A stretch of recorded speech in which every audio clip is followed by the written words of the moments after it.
trying to get home or trying to get somewhere else. We have some of the worst gridlock in the entire continent, yet no real coordinated transit plan has come across in this election. What do they think they can bring through their party to actually give us the opportunity to reach our full potential? It's a big question. It's the last question we're going to talk about with those involved in this debate.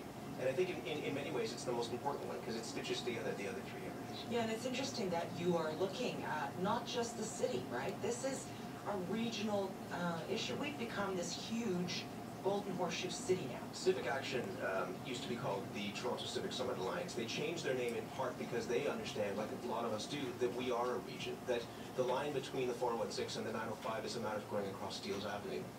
Money doesn't look at that as a border. People don't look at that as a border. We often think of it as a border. You have to think as a region to be strong and successful, and that's really important. That's why it's important for us to have someone like Pam Hundal, who's from Brampton, as part of this discussion. Let's talk about the format.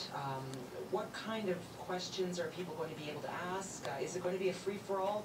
Will people get actual access to the candidates? They will indeed, and that's really important. I have a question at the very beginning that I'll be asking, and then we want to turn it over to members of our audience. We know that we have a smart audience at 99.1, and that people want to engage on this issue in part because you see what's happening in Toronto, you see what's happening in Mississauga. There are real questions that exist beyond politics and affect people's daily lives. So we hope that people turn up and get involved. They can also get involved online. We're tweeting live. The hashtag is MMTH, so people can submit questions on Twitter. I'll have that in front of me.